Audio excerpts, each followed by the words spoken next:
In 1898, a struggling author named Morgan Robertson wrote this book. It was fiction. It looked into the future and told the story of a fabulous Atlantic liner far larger than any that had ever been built. Its displacement was 70,000 tons. Its top speed, 25 knots. Its length, 800 feet. On a day in April, she departed on a voyage across the North Atlantic. Her capacity was 3,000 people. But since she was considered unsinkable, she carried lifeboats for only a fraction of that number. 4 days later, on a cold April night, she raced across the North Atlantic, heedless of iceberg warnings, struck an iceberg, and went down, carrying the rich and complacent aboard her to the bottom. It symbolized the end of an age of luxury, class inequality, of supreme self-confidence of man against fate. The name Robertson gave his ship was the Titan. The name of his book, Futility. In 1912, 14 years after this book was published, a British shipping company, the White Star Line, built a fabulous Atlantic liner far larger than any that had ever been built.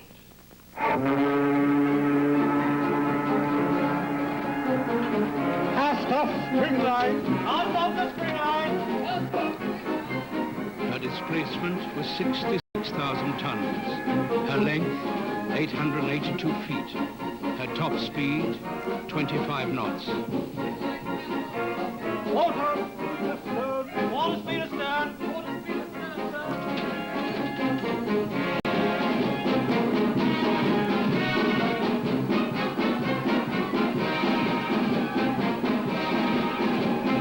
On April the 10th, 1912, she departed Southampton on her maiden voyage to New York. Her capacity was 3,000 people, but since she was considered unsinkable, she carried lifeboats for only a fraction of that number.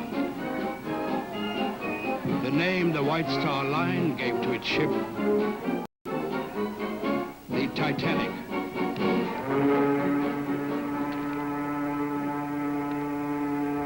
Four days later, on a cold April night, she raced across the North Atlantic, carrying passengers worth collectively $250 million.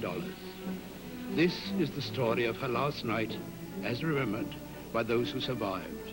What you will see all actually took place.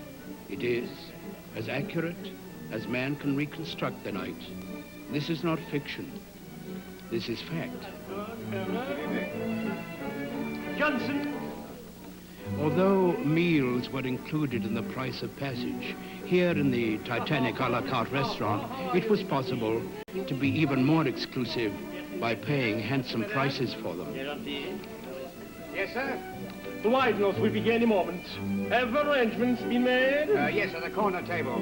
Good. The captain will be dining with their party. I'll look after them myself, sir. Mr. Strauss, Mrs. Strauss, good evening. How are you this evening? Enchanté. Working in his stateroom at 6:45 that night was Thomas Andrews, builder of the Titanic. At 39 years old, the senior naval architect of Harland and Wolff Shipbuilders, a shipbuilding genius. Come. Excuse me, sir, but it's nearly 7 o'clock and you'll be late for the Widener's dinner party. Alfred, I designed the first-class writing room as a place for ladies to retire to after dinner. But it hardly ever seems to be occupied. Well, if I may be allowed an observation, sir, the ladies of the 20th century are not as retiring as they formerly were.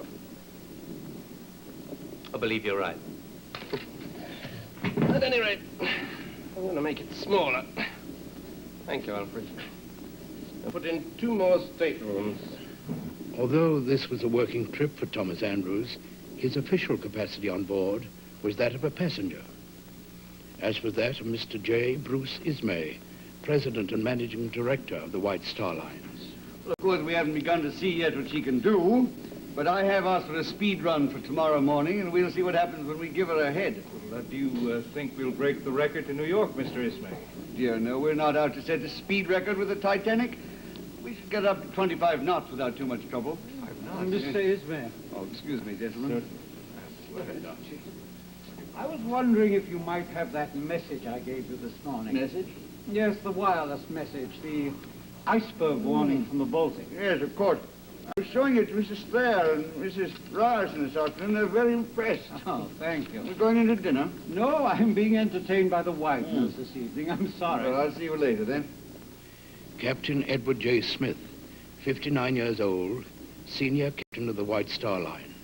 The man who had said, I cannot conceive of any vital disaster happening to a vessel of today. Modern shipbuilding has gone beyond that. the wireless warning Captain Smith had asked Mr. Ismay to return at 7:10 in the smoking room was the third warning the captain had received that day. The Titanic Salon Orchestra under the baton of Wallace Henry Hartley. The selection, the Barcarolle, from the Tales of Hoffman.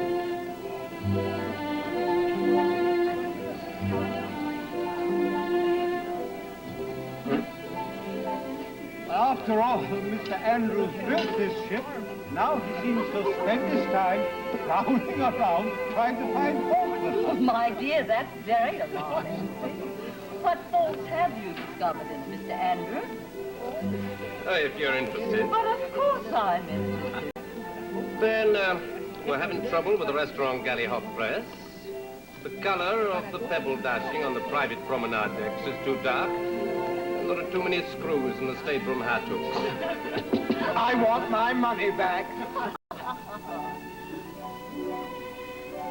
At 7:30, iceberg warning number 4 was received.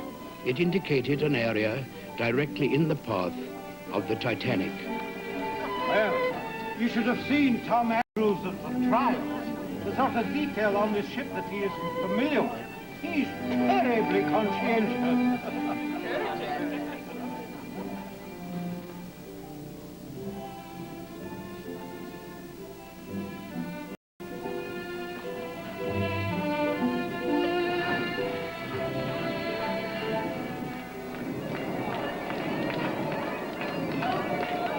4 decks below, in the Titanic steerage, were 712 souls, 179 women, 467 men, and 78 children.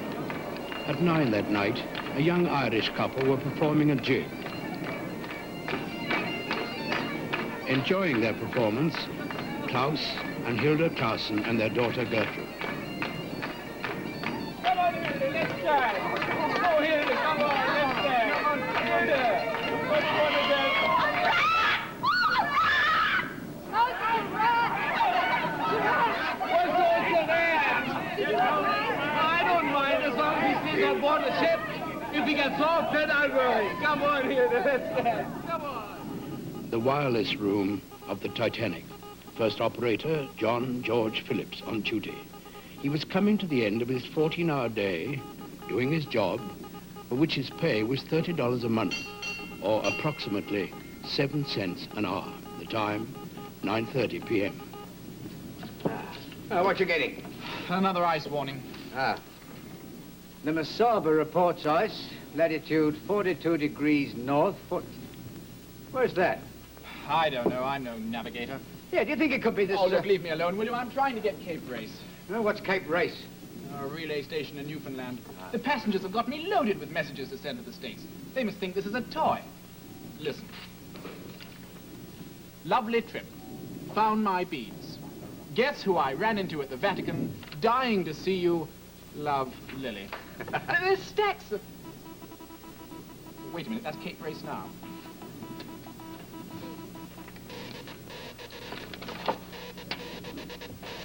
The 5th iceberg warning. Had operator Phillips been a navigator, he would have known that the Titanic was already well within the latitudes and longitudes described in the message.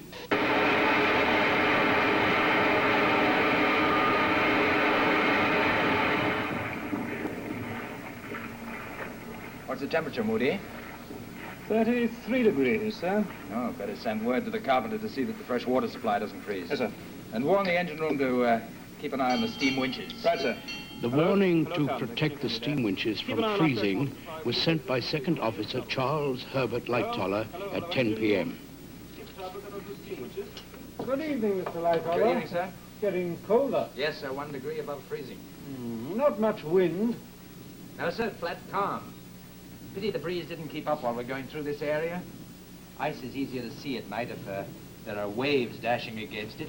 Oh, well, we should have warning enough on a night as clear as this. I should think so, sir.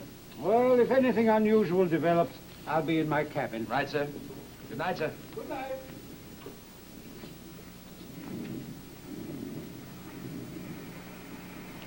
"30 miles away, aboard the Leyland liner Californian, bound from London to Boston.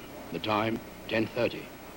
Third Officer Charles Victor Groves on duty.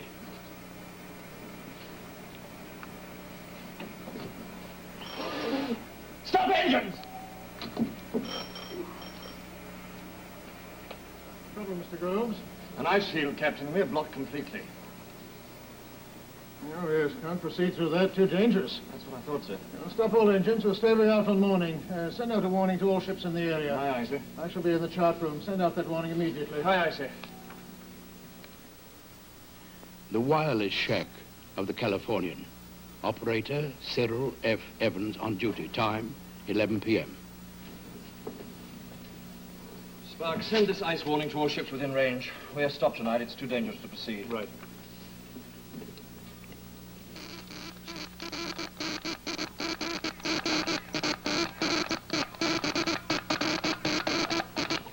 Aboard the Titanic, wireless operator Phillips got the Californian signal all right. They were so close it almost blew his ears off. He didn't wait for the message, but snapped right back. His reply, shut up, I'm busy, I'm working Cape Race.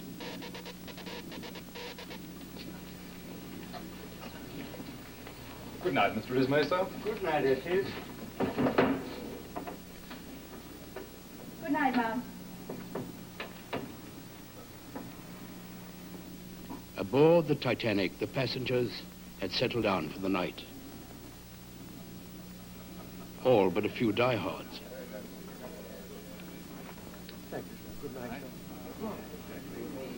Good night, you. Good night, gentlemen.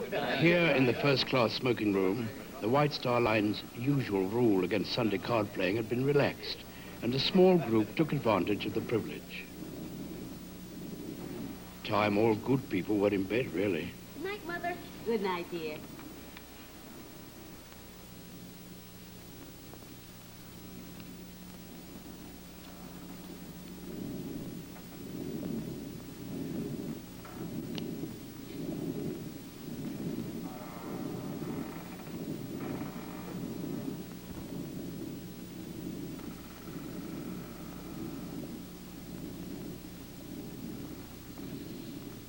Everywhere, quiet had settled down over the ship.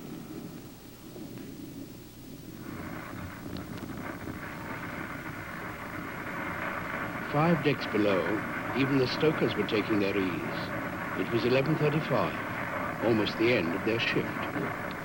Did anybody take a bet that we make 25 knots tomorrow? Might take a little bet on that. You know what we made, 22 knots. It's not bad. Seaman Frederick Fleet and Reginald Lee were on watch in the crow's nest. Time, 11:40. Air temperature, 32 degrees. Water temperature, 31. Like glass, isn't it? You know, if there were a moon, one could see for miles. Good God! Look at that! What? What is it?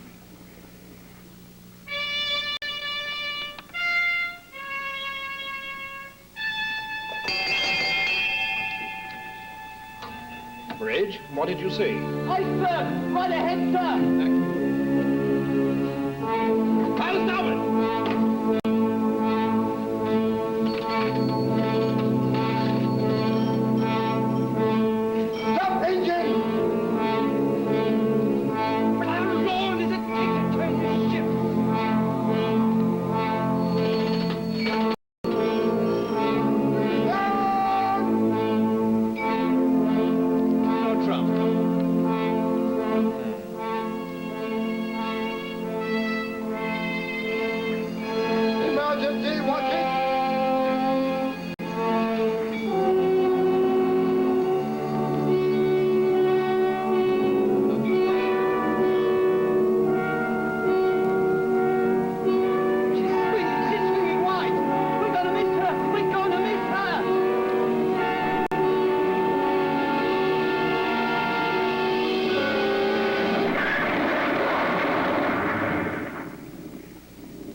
Are we landing? It sounded to me as if something went wrong in the kitchen. I don't know. Hilda, you've hit something. Now get the child quickly. Come on. Depending upon their location in the ship, the initial jar was felt in varying degrees. Shipbuilder Andrews concentrated on his work, did not feel it at all.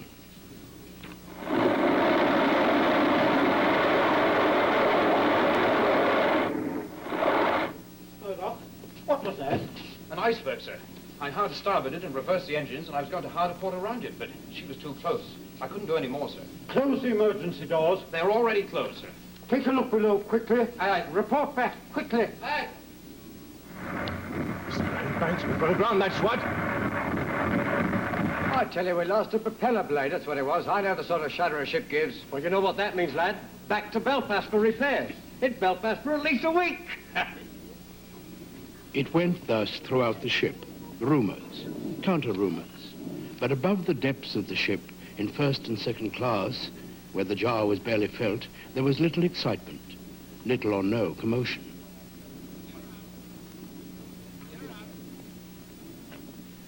Mrs. John B. Thayer of Philadelphia was reassured. Well, I'm sure I couldn't tell you, madam, but I'm sure it isn't much. And at 11:45, life aboard the great liner returned to its usual pace. Nothing seemed amiss.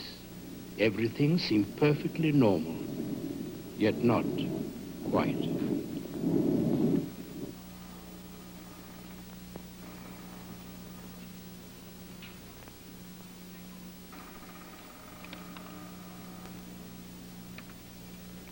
I tell you, it was a propeller blade. It happened once on the old boat, right?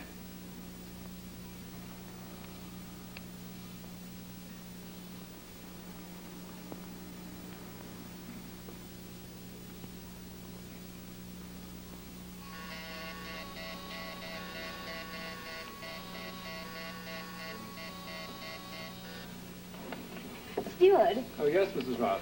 why have the engine stopped? There's talk of an iceberg, ma'am. They have stopped not to run over it. An iceberg? That's right, miss. Oh, I've never seen an iceberg. Neither have I. Let's run up and see it.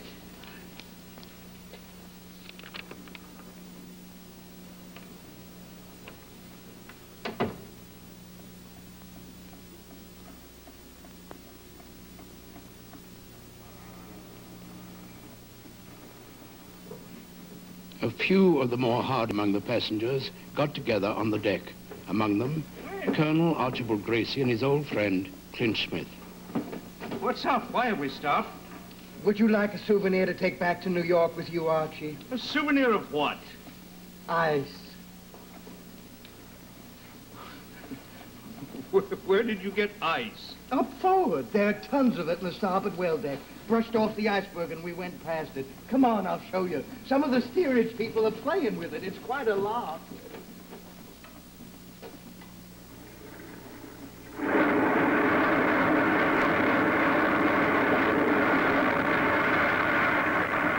She's making water faster. Where? Number 6 boiler room. Number 5, too. What happened? What did we hear? Any of the others damaged? I don't know, sir. That's as far as I got. The emergency door's Captain, what is going on? I regret to state, Mr. Ismay, we have struck an iceberg. Is the ship seriously damaged, do you think? I'm afraid she is. I've sent for Mr. Andrews. She can't sink, can she, with her watertight compartments, Mr. Andrews? What's happened? We struck ice, Tom. She's taking water past the number 5, number 6 boiler rooms. I'm going to have a look at it.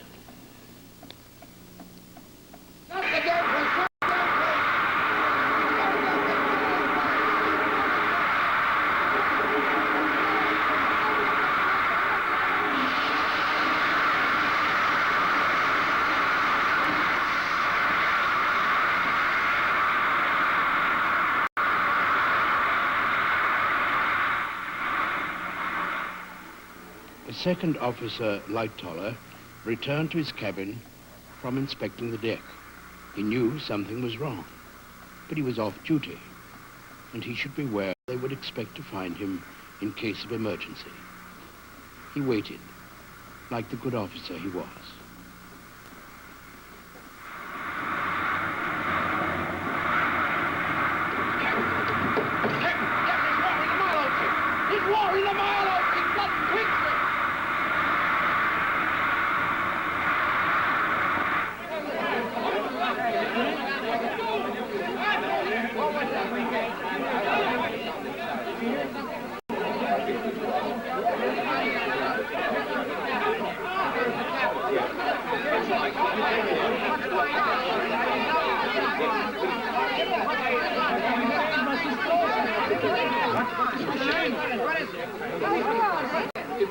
Captain, I don't know the other. What are they doing down here? I don't know. I'll tell you there's something up. I tell you what's up. It's up to me ankles in water. Here, come and take a look in the cabin. Water? Where? With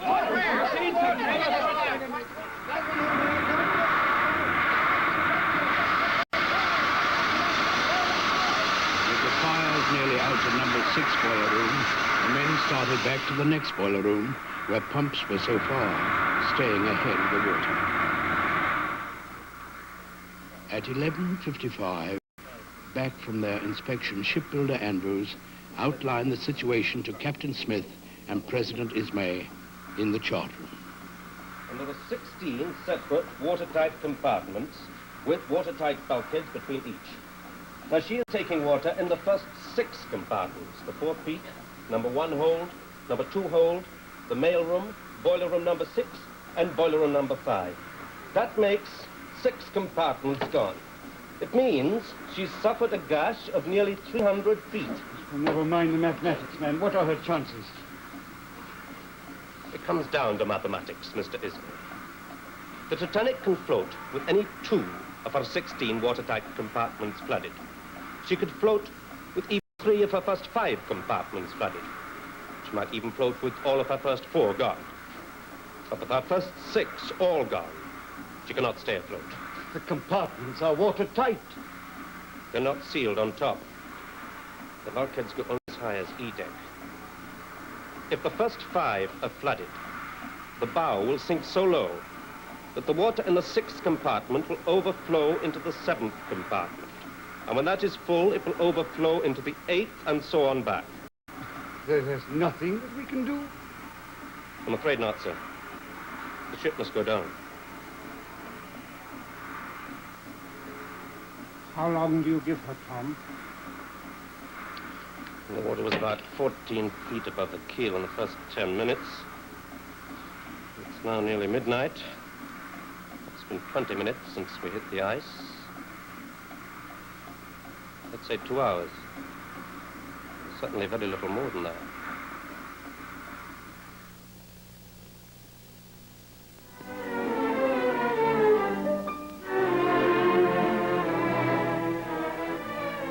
We'll be back in a moment with the second act of A Night to Remember, starring Claude Rains with an all-star cast.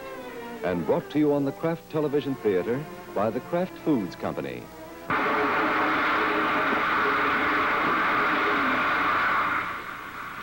The bridge of RMS Titanic. The time, 12 midnight, April 14, 1912. A night to remember. Mr. Wilde, you will have the lifeboats uncovered immediately and swung out. Yes, sir. Mr. Murdoch? Yes, sir. Have the passengers mustered on the top deck as quickly and as quietly as possible. There will be no general alarm rung, nothing to cause panic. Aye, aye, sir. Break out the list of boat assignments for the crew. Wake up Mr. Lightoller and Mr. Pittman. Aye, sir. British shipping laws required all vessels over 10,000 tons gross to carry 16 lifeboats. President Ismay's line, the White Star Line, met the requirements. The Titanic, 46,328 gross tons, carried 16 lifeboats, which, along with 4 collapsibles, was enough to accommodate a little over 1,000 of its total capacity of 3,000 people. The law had been fulfilled. Mr. Phillips? Yes, sir. We struck an iceberg. Send out the call for assistance. The regulation distress call, sir? Yes, at once. There's our position.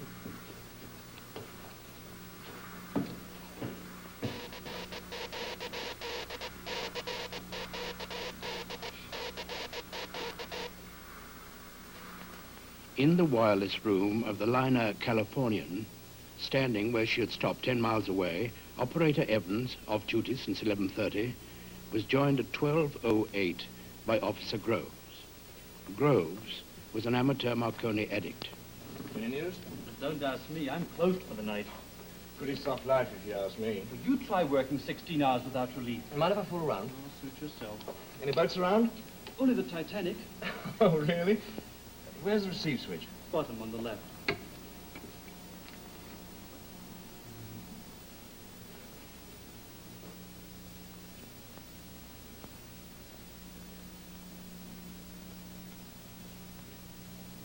Nothing. Well, no wonder you have to wind the detector. The what? The detector. It's magnetic, runs by clockwork. You have to wind it up if you want to hear anything. Oh, well, I'm tired. I think I'll turn in. Come on.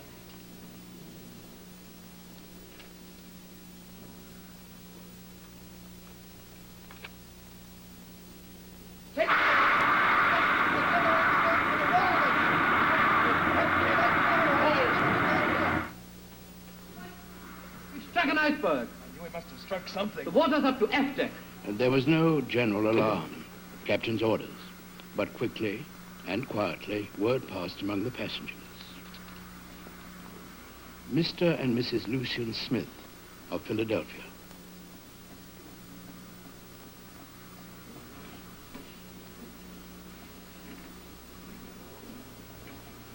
What's the matter, darling? It's all right, dear. We're in the north, and we've struck an iceberg. Now, it doesn't amount to anything, but it'll probably delay us a day getting into New York. Oh, you frightened me. However, as a matter of form, the captain has ordered all ladies on deck. Oh, no. Steward Etches and Mining King Benjamin Guggenheim. How's that, sir? Doesn't fit. It hurts. Oh, well, we let it out a bit, sir. Where's that valet of mine? He's never around when I need him. There now, sir, is that better? No, I feel ridiculous. Oh, you needn't, sir. They'll all be wearing them. Yeah.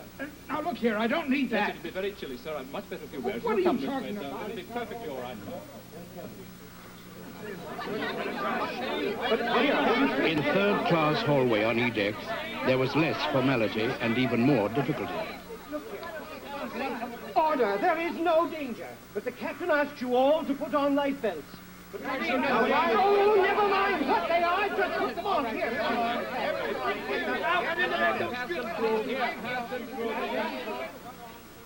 Others, like Colonel Gracie and his friend Clinch Smith, receiving no official word, put two and two together. Yes? Stand up straight. I am standing up. You're right. She's beginning to lisp.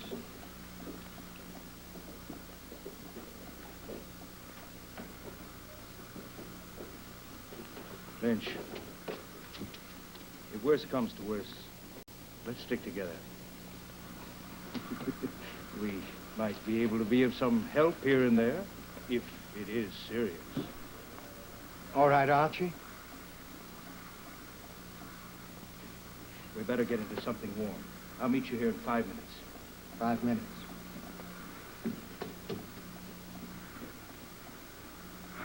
At 12:15, Officer Wilde removed the covers from the lifeboats and Officer Lightoller started the loading. The captain has asked for the women and children to board the boats, please.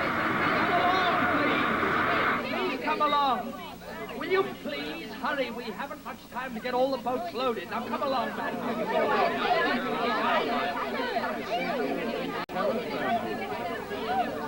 Come along. Step along, Mrs. Anderson. Certainly not. This is ridiculous. We're much safer here than in that little boat. Come along inside. You, madam, come along. You mustn't get confused. Colonel Astor expressed what they all felt. The loading at 12:15 was slow. At 12:20, wireless operator Phillips received the first answers to his distress call.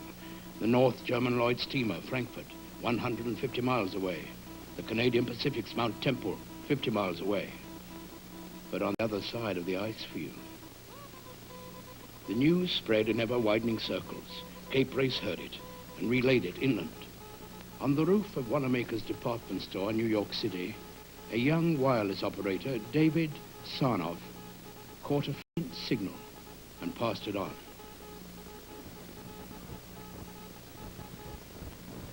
The time, 12:24.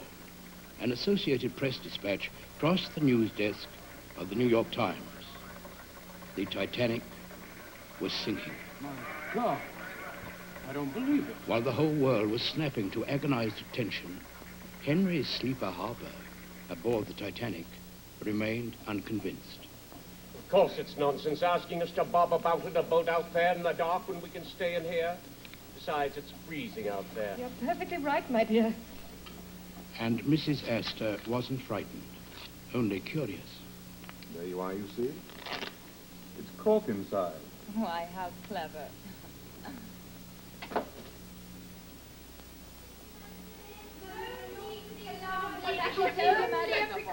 I'm sure you'll be all ready to go.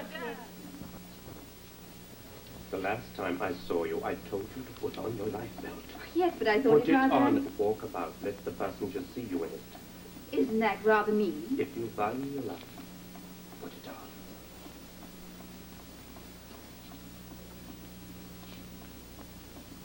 Well, this afternoon, we better spend just one day in New York. I'll change the reservations. We can take the train to Florida on the 18th. Is this coat all right? Pretty cold on deck. Well, maybe I better take them both. Oh, What is it? my jewelry.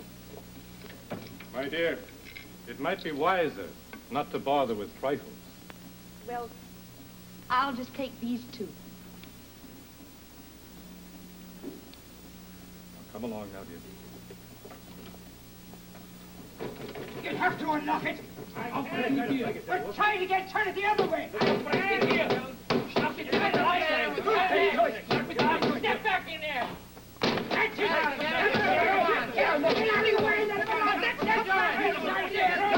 What's your name? Destroying company property. I'll report you. And I'll have the whole bunch of you arrested when we reach New York.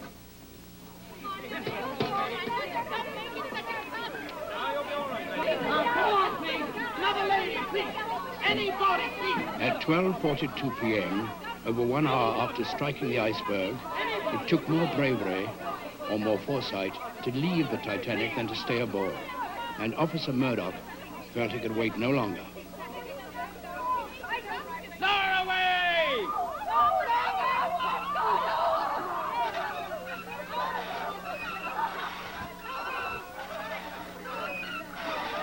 And the first boat, number 7, was lowered. Its capacity, 40. Its passengers, 20. Time, 12:45. At the very stern end of the Titanic, Quartermaster George Thomas Rowe, facing his watch, reported an unusual sight. Sir, there's a boat afloat out here. Well, sir, I just saw it. Quartermaster Rowe, sir, stern watch.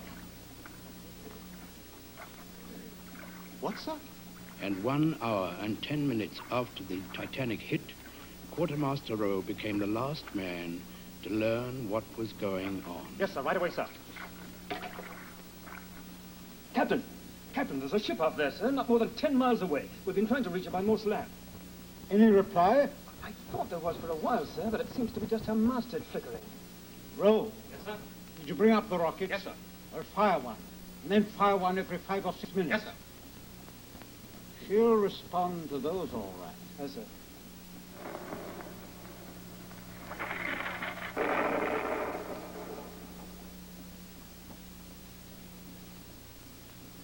On the bridge of the Californian, Second Officer Herbert Stone watched and counted. By 12:55, he had counted 5 rockets. I thought she was trying to signal us a while back, sir. But I think it was just her masthead flickering. Strange to be buying rockets at night. Have a look at her now. She looks very queer out of the water. The lights look queer. She seems to be listing. Looks like she's got a big side out of water.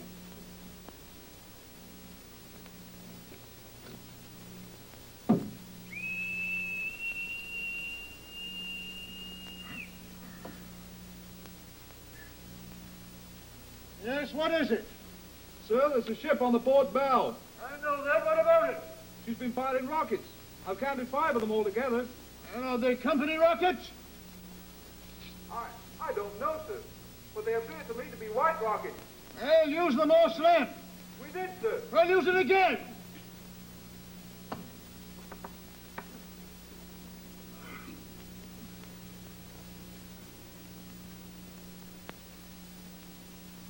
And at 1 a.m., Captain Stanley Lord of the SS Californian finally got to sleep.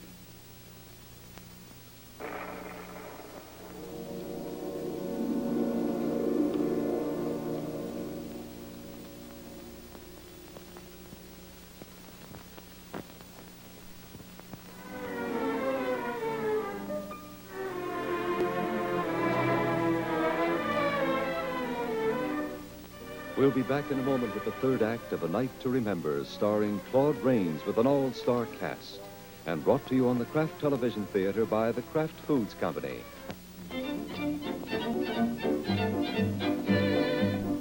The time, 1 a.m., April 15, 1912. A Night to Remember.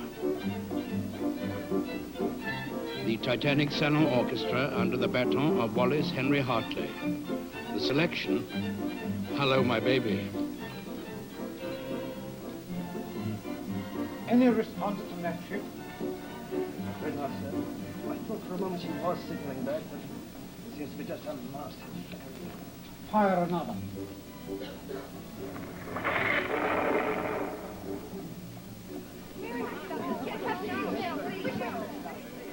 The sight of the Titanic's distress signals may have made little impression on the SS Californian, but aboard the Titanic, they had their effect.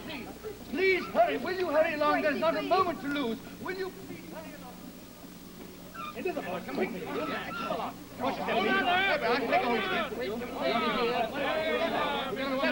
Another one down here. Here, And the team of Gracie and Smith was already functioning smoothly. Let's go, Grace. That's another one up. Quickly, dear. No, Dearest.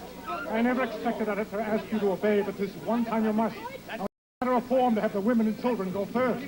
The ship is thoroughly equipped. Everyone on her will be saved. Are you telling me the truth? Yes. Now, quickly, dear, into a boat.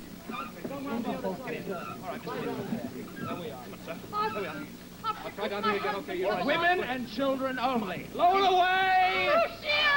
Steady as she goes. Keep your hands in your pockets. It's very cold weather. Women and children only was the rule of the night on the port side of the ship where Officer Lightoller was in charge. But on the starboard side, Officer Murdoch was more lenient. Come on, let's fill him up. There we are. Take it easy. Don't worry. There we are. Just have your husband. Entering lifeboat number 3, Henry Sleeper Harper. His Egyptian dragoman, Hamad Assar, Come on, here we go. Come on, let's and his prize Pekingese, Sun Yat-sen.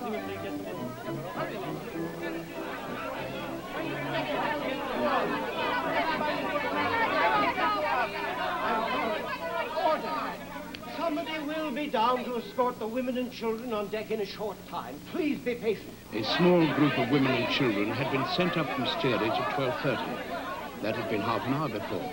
Now, at 1:05, steerage waited patiently, and for the most part. All right, which way? Say this way.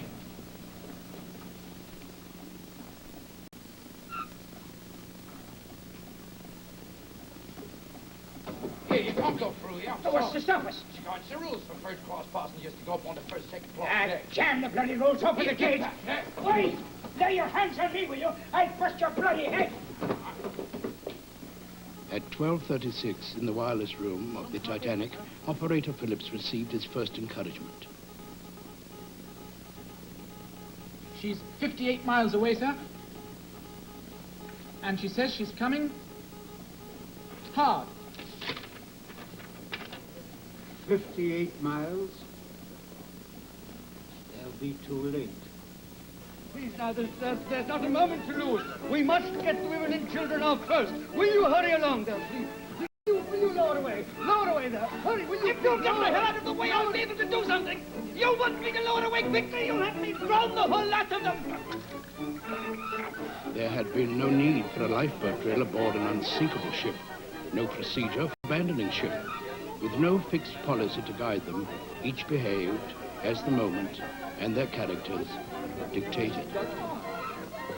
Where is your lifebelt, sir? I gave it away. But, sir... My valet and I have dressed in our best and we're prepared to go down like gentlemen. Yes.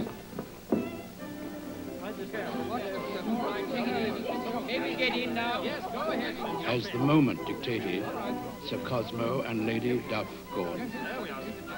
Get ready to lower away, Seaman, madam. The Duff Gordon's boat, number 1, was lowered at 110. Capacity, 40. Number of passengers, 12. As their characters dictated, No, I think they... I have always stayed with my husband. Why should I leave him now? I beg you, my dear. Isidore, we have been living together many years. Where you go, I go. But all the other ladies are getting in. Where he goes, I go. Well, sir, I'm sure no one's going to object to an old gentleman like you getting in, sir. Come on. I will not go before the other men. this was the decision of Mr. and Mrs. Isidore Strauss of New York City. Time 1:15, number 10 lowered, carrying 53 passengers. 1:20, number 9 lowered, carrying 55. 1:25, number 11 lowered, carrying 70. There was no longer difficulty filling the boats. The passengers knew. And at 1:30, Officer Lowe used his gun.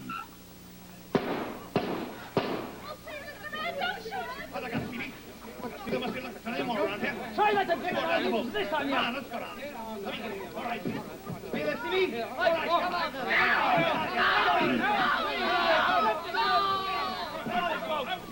Take him down the boat. That's right. All right, come on down there. Now hurry up. On the starboard side of the moment, there were no candidates at hand. And at 1:46, President Bruce Ismay made his most important decision as president of the White Star Line. Is there no one else to go? There's room for one more. Is there no one else?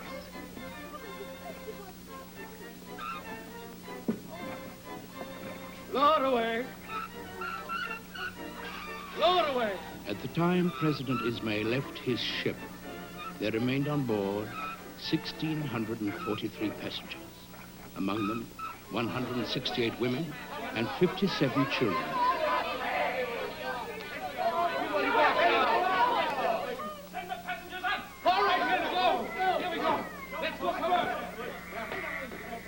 Were allowed to find their way forward and up to the boat deck by themselves. At 1:56, at lifeboat number 4, the Astors had become aware of the situation. May I accompany my wife? She's in a delicate condition. Most of a lot of these boats are women and children only. What is the number of this lifeboat? Number 4. Thanks. Come on, let's go. Get lively down there. Come on. Look out down there. Get her to the boat.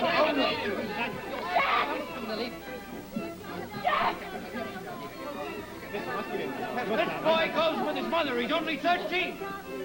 Step back there, will you please? That's the way. Come on, take No it. more, boy! All right, just one more down there. One more, come on. Hey, this way! This way, that's the way up! Come on! Come on! Come on! The time, 2 a.m. The last lifeboat on the Titanic. Officer Lightoller took a precaution.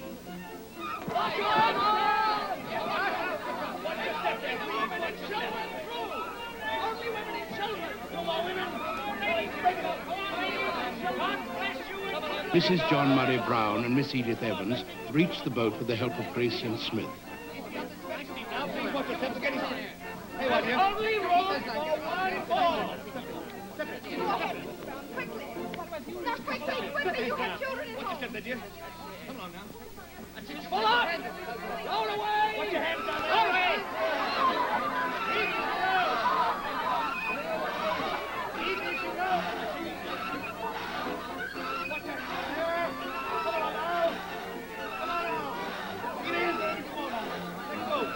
Last boat off the Titanic, 2:05, and 1,554 remained on board. Here we go. Get in. Everything will be all right now. Here, the book. Where are you?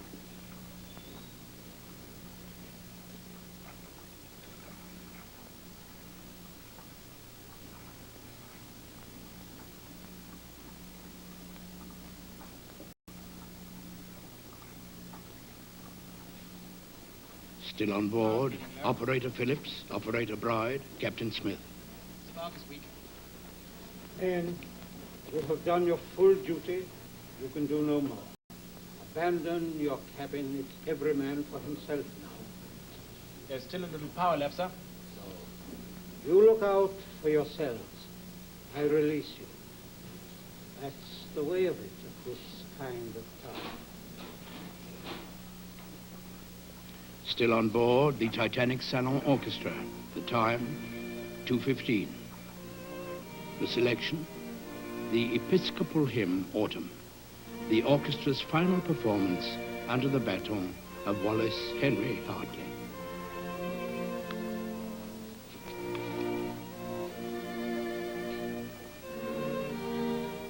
Still on board, Colonel Gracie and his friend Clint Smith.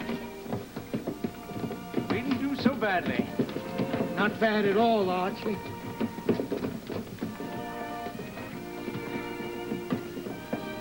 Good luck, Clinch. Good luck, Archie. But of the two, Colonel Gracie proved the better swimmer. Still on board, young Jack Thayer and his friend Milton Long. Well, you coming, boy? Go ahead. I'll be right with you.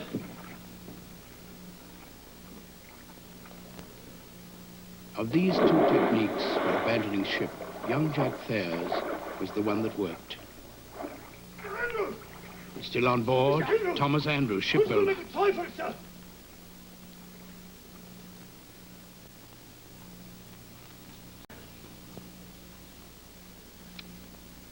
Mr. Andrews!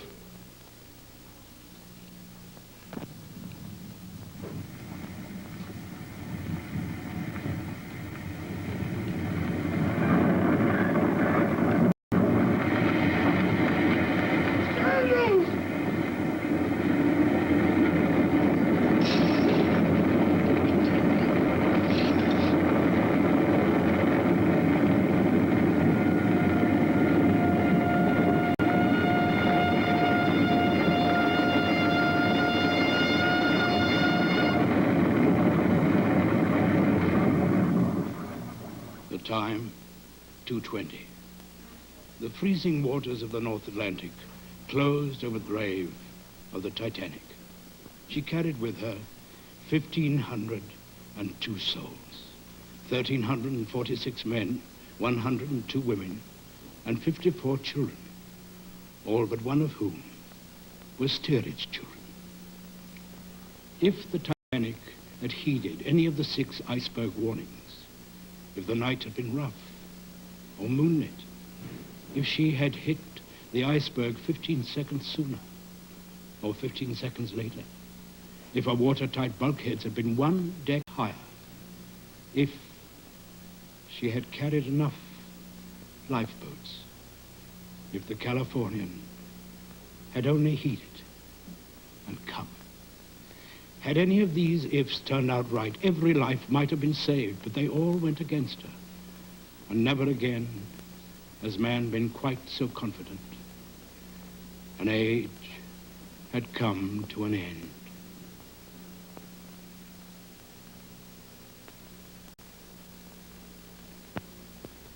A Night to Remember by Walter Lord, published by Henry Holt and Company.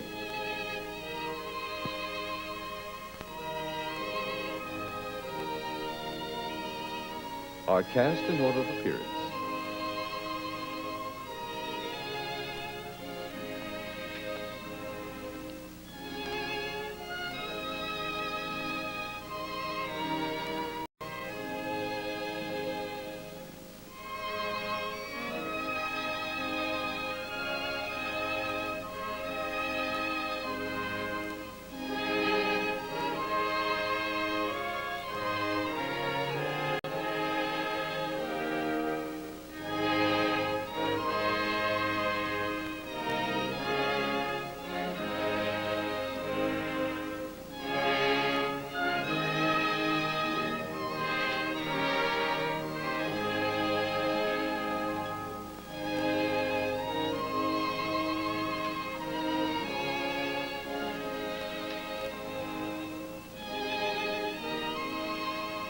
And now, this is Charles Stark speaking.